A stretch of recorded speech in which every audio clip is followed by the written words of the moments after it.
Dicen que Rómulo y Remo fueron los fundadores de Roma, dos gemelos que mamaron de una loba hasta que se hicieron lo suficientemente fuertes como para crear uno de los imperios más longevos y crueles de la historia. Pero Rómulo asesinó a Remo antes de que su hermano pudiera alcanzar la gloria, y ahora nadie se acuerda de él. Esta es su venganza. Bienvenidos a La Vendetta de Remo, el podcast sobre cultura clásica del siglo XXI.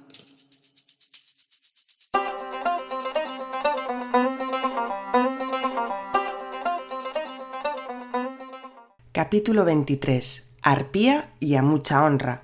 Criaturas de la mitología grecorromana. Hola hijos de Remo, ¿cómo estáis? Este capítulo me hace especial ilusión, ya que siempre que hablamos de mitología solemos centrarnos en los dioses y en los héroes, hablar de sus gestas y de sus meteduras de pata, de sus venganzas y de sus escarceos amorosos. Pero lo cierto es que siempre nos olvidamos de un elemento indispensable para que todas estas historias tengan ese punto épico que tanto nos gusta: las criaturas mitológicas. ¿Qué hubiese sido de Teseo, Perseo o Hércules sin sus respectivas criaturas a las que masacrar? Sin duda sus heroicidades habrían quedado deslucidas. Es por eso que hoy toca rendir homenaje a esos personajes que por lo general suelen ser antagonistas, nacidos de las perversas mentes de señores a los que les daba demasiado el sol. En principio, no hace falta que os diga que ninguna de estas criaturas existe, pero si un día paseando os encontráis a un perro de 3 cabezas, a una señora con cuerpo de pájaro o a un caballo con alas, no dudéis en internar en el centro psiquiátrico más cercano. Eso sí, hacedle una foto antes y mandádmela, por si acaso. Arpías. A ver, las arpías eran bichejos bastante desagradables, aunque al principio no fueron vistas así. Antiguamente eran preciosas mujeres con alas que ayudaban a Zeus a imponer castigos a los dioses y humanos que se habían portado mal y no le habían hecho casito. Pero más adelante las representaron como monstruos alados con garras afiladas, cuerpos de aves de rapiña y, atención, orejas de oso. Los dioses saben el porqué de esta combinación tan rara. En principio fueron 3: Aelo, viento tempestuoso; Ocípete, vuelo rápido; y Celeno, la oscura, y lo cierto es que no estaban para tonterías. Eran personificaciones de la destrucción, las que transmitían las enfermedades y generaban suciedad y tempestades. Despiadadas, crueles, violentas, no eran las más adecuadas para tener como enemigas, ya que corrompían la comida con sus excrementos y raptaban al personal y lo torturaban antes de llevarlo al Tártaro. Probablemente eran los monstruos perfectos para asustar a los niños si no se dormían. Fueron varios los héroes que se toparon con ellas, como por ejemplo Eneas de camino a Italia, pero sobre Eneas y su aventura ya hablaremos en otro capítulo. Centauro. El centauro era un monstruo mitológico cuyo cuerpo era mitad hombre y mitad caballo. Lo curioso de este ser es que hay leyendas y historias en las que es bueno y otras en las que es terrible, lo cual hace que sea un personaje muy interesante. Se dice que el primer centauro era hijo del dios Apolo y de Stilbe, pero como suele ocurrir en la mitología, se le atribuyen distintos orígenes. Aún así, me parece mucho más divertido contaros las conjeturas que tenía Paléfato, un mitógrafo de la antigua Grecia, sobre por qué alguien en su sano juicio creería que existe un ser así. Él creía que la forma híbrida de los centauros era fruto de un error de percepción por parte de los pueblos y las tribus que nunca habían visto a alguien montar a caballo. Por lo tanto, la primera vez que habían observado a un jinete, habían tenido la impresión de que era mitad hombre y mitad caballo. La percepción que se solía tener de los centauros era la de seres salvajes, muy territoriales y bastante agresivos, a excepción de Folo y Quirón. Este último es el centauro más famoso de la mitología, ya que fue el que educó al héroe griego Aquiles y lo convirtió en un guerrero invencible antes de partir hacia Troya. La figura de los centauros es una de las más utilizadas en la cultura contemporánea y ha aparecido en todo tipo de representaciones artísticas, ya sean películas, libros o videojuegos. Mi pregunta es, ¿por qué nos atraerá tanto un ser mitad hombre y mitad caballo? Saquen ustedes sus propias conclusiones. Cerbero. Este es otro ser que conocemos bastante, ya que siempre acompaña a uno de los dioses más queridos de la mitología griega. Cerbero, también conocido como Cancerbero, era el perro de 3 cabezas del dios Hades y se encargaba de guardar la puerta del inframundo, asegurándose de que los muertos no salieran y de que los vivos no pudieran entrar. Lo que sería el segurata de una discoteca hoy en día, solo que con más cabezas. Es curioso descubrir que desde una época muy temprana la figura del perro estaba asociada al guardián feroz que vigila la entrada de los sitios para que no se cuelen extraños con malas intenciones. Y os preguntaréis, ¿pero quién querría entrar en el inframundo por las buenas? Pues la verdad es que muchas personas. Aquello estaba más concurrido que la M40 en hora punta. Lo único que quería hacer la gente era entrar allí por razones varias y creo que claramente Cerbero estaba explotado. Orfeo lo durmió con su lira para ir a buscar a Eurídice. Eneas lo volvió a dormir usando tortas de miel con droga y Hércules lo encadenó para rescatar a Alceste, pero no contento con eso, más tarde lo capturó como parte de sus 12 trabajos. Pero tampoco os penséis que le costó demasiado. De hecho, le pidió permiso al dios Hades y éste le dijo que sí, siempre que no hiciera daño al perro, quiero decir, que tampoco es que se produjera una batalla épica para capturar a Cerbero, un bluff en realidad. Tampoco vamos aquí a adorar a Hércules, que pidiendo permiso yo también me llevo lo que quiero. En fin, continuemos. Cíclopes. Los cíclopes tenían un solo ojo en medio de la frente y eran enormes. Esto sería un poco la descripción rápida de lo que eran estos seres. Pero ojo, nunca mejor dicho, no nos dejemos engañar por lo básicos que parecían, ya que fueron protagonistas de varios mitos muy interesantes. Los primeros cíclopes que conocemos son 3, hijos de Gea y Urano y hermanos de los titanes. Se llamaban Brontes, Estéropes y Arges y servían de constructores y artesanos fabricando los rayos de Zeus. Brontes representa al trueno, Estéropes el relámpago y Arges el rayo. Eran violentos y pendencieros y gracias a su ayuda Zeus se convirtió en el dios supremo del Olimpo después de vencer a su padre Cronos. Si no sabes de qué te estoy hablando, te recomiendo que escuches el capítulo de los dioses y la madre que los engendró. Otro cíclope famoso del que también hablamos en el capítulo de Poseidón es Polifemo, su hijo, que fue cegado por Odiseo, Ulises para los romanos, en su vuelta a casa después de la guerra de Troya.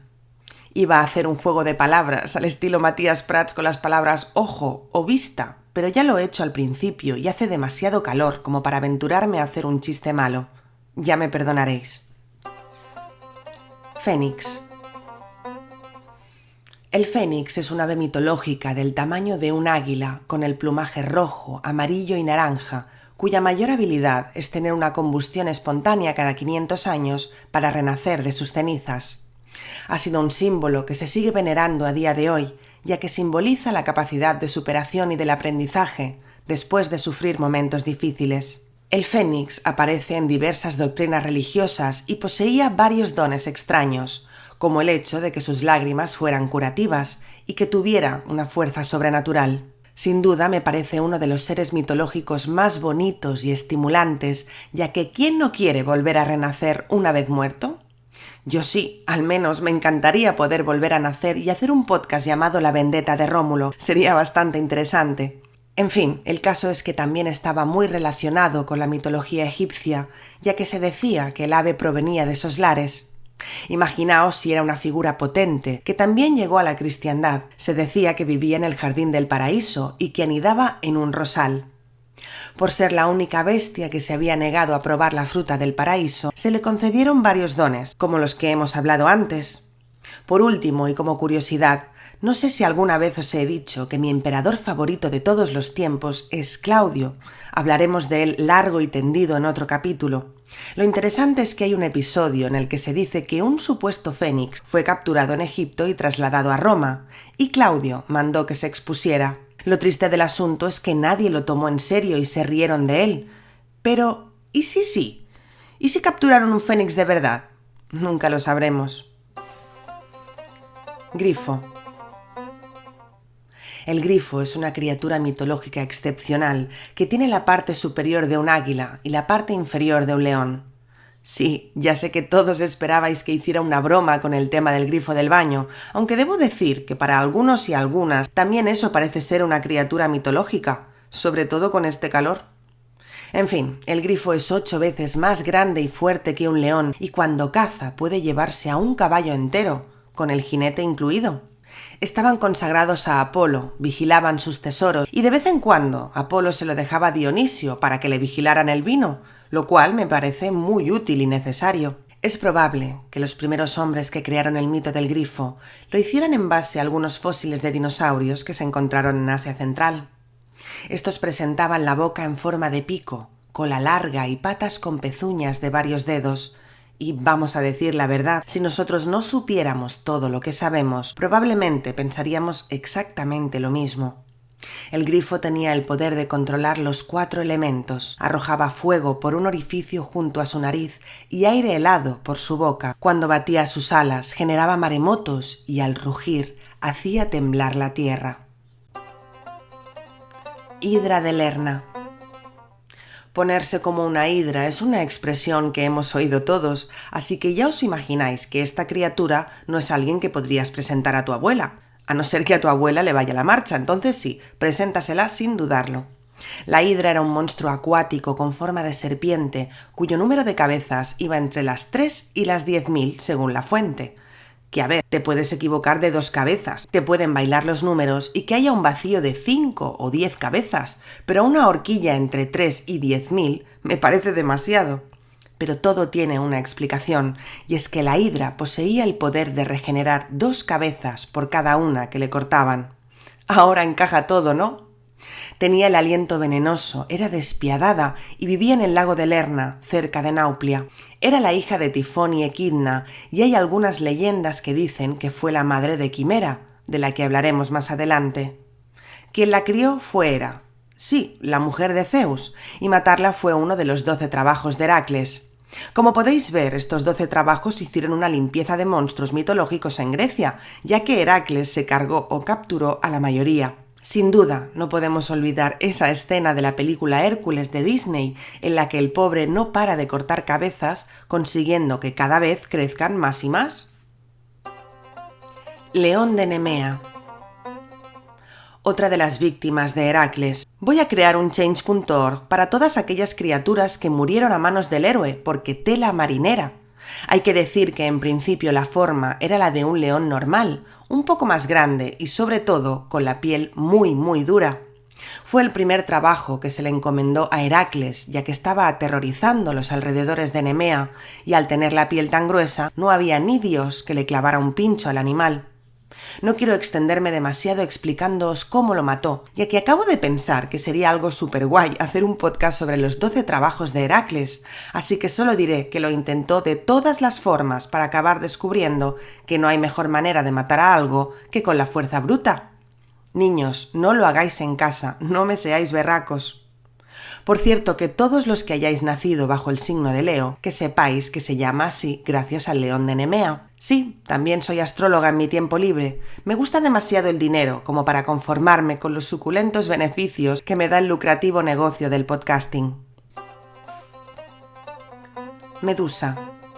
Creo que de todas las criaturas mitológicas de las que os estoy hablando hoy, Medusa es una de las más conocidas, y es que la pobre ha sido reproducida en todo tipo de manifestaciones culturales, pinturas, películas, videojuegos, libros, etc. Y es lógico, es un ser que nos aterra y nos fascina al mismo tiempo, sobre todo por la triste naturaleza de su origen. Como ya os comenté en el capítulo de Donde manda Poseidón no gobierna ni el tato, Medusa era, en origen, una de las hermanas gorgonas, la más bella de todas, que dedicó su vida al templo de Atenea como sacerdotisa. Un día Poseidón pasó por ahí y la violó. Cuando Atenea lo descubrió, decidió que lo mejor que podía hacer era convertir a Medusa en un monstruo con serpientes en lugar de cabellos y con el terrible poder de convertir en piedra a todo aquel que la mirara a los ojos. Luego la desterró en una cueva hasta que Perseo fue enviado a decapitarla. Creedme, no tengo nada en contra de Perseo de verdad, pero es una de las historias más tristes de la mitología por la injusticia de la situación.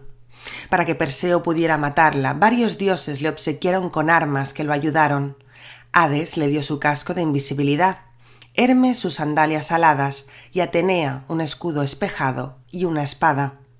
El héroe mató a Medusa acercándose a ella sin mirarla directamente, sino observando el reflejo en el escudo. Atenea guió su mano para cortar la cabeza de la gorgona, y cuando las hermanas de Medusa lo buscaron para vengarse, Perseo se volvió invisible gracias al casco de Hades. Así cualquiera, sinceramente. Así lo hago yo también. Lo tenía todo a su favor. Del cuello de Medusa brotaron el gigante Criasor y el caballo alado Pegaso, los hijos de Poseidón. Siempre que hablo sobre Medusa me enfado. No me gustan las injusticias. Sin duda ella y Remo serán colegas en el más allá. Minotauro. Lo del Minotaurio tiene tela, pero tela marinera, sobre todo su origen. Era un monstruo con cuerpo de hombre y cabeza de toro, y su nombre significa toro de Minos. Fue concebido de la unión entre un toro y Pasífae, la reina de Creta. ¿Que cómo es eso posible? Bueno, la historia es triste y graciosa a la vez.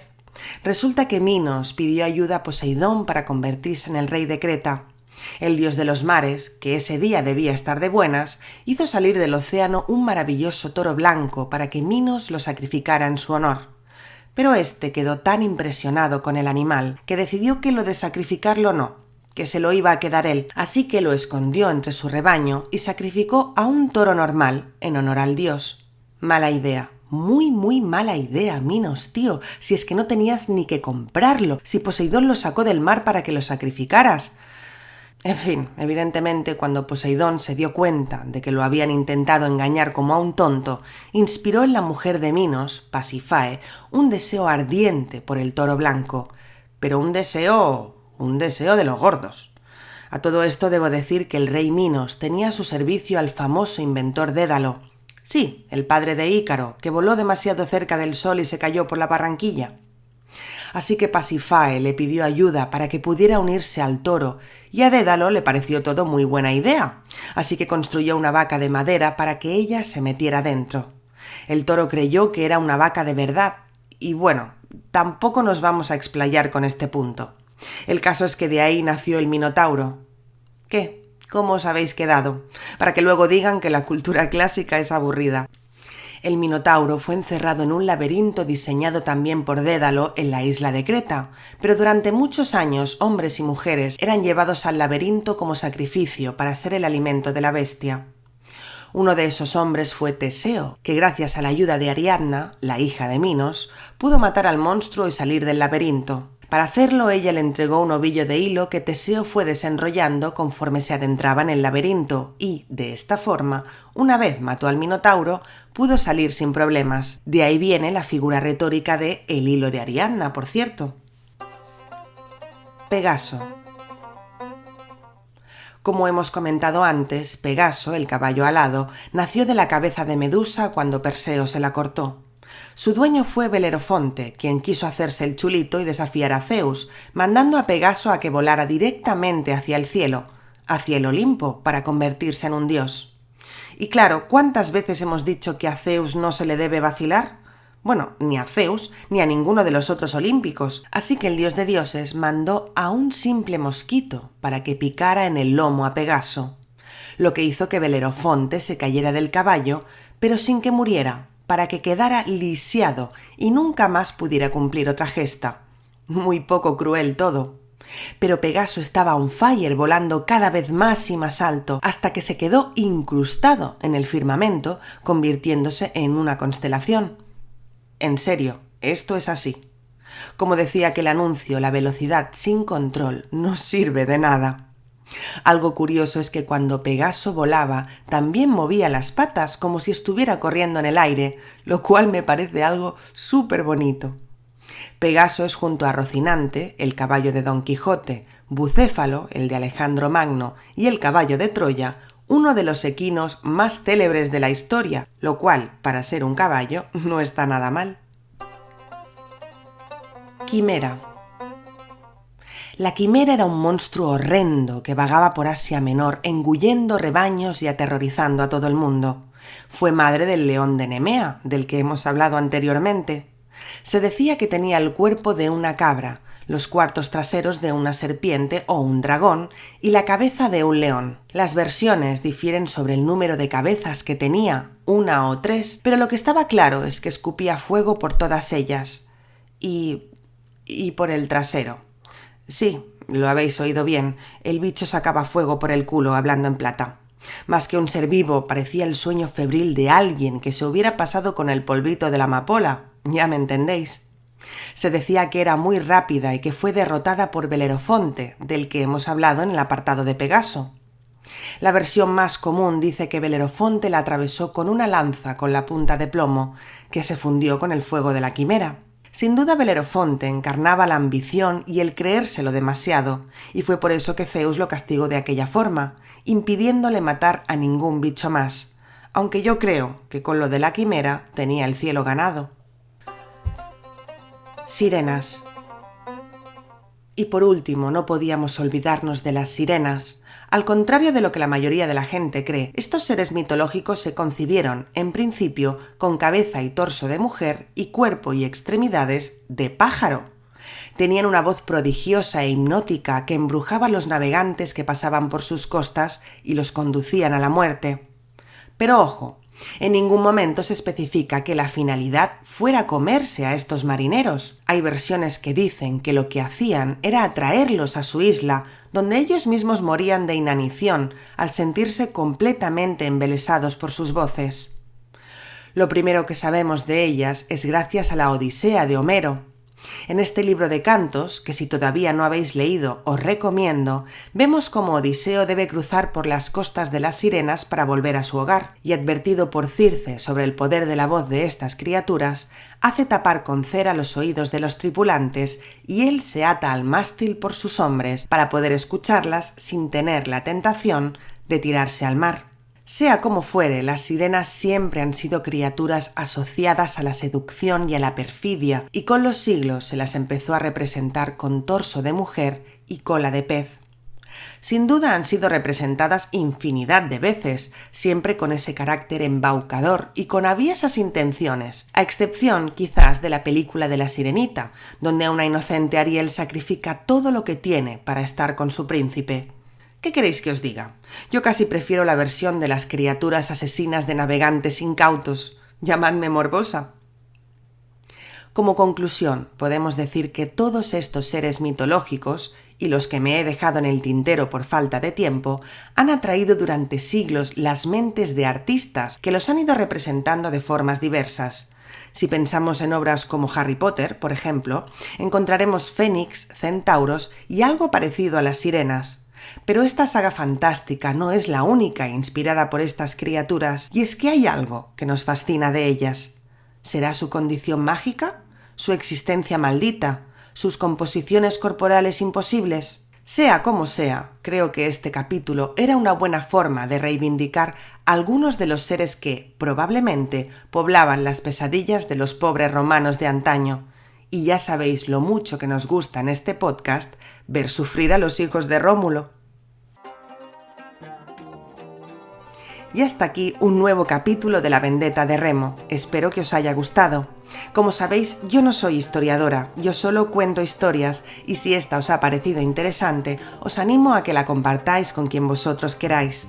Recordad que podéis dejarme en comentarios vuestras opiniones y sugerencias, y que podéis seguirme en Twitter y en Instagram como @vendettaderremo. También os animo a que os suscribáis al canal de YouTube si todavía no lo habéis hecho.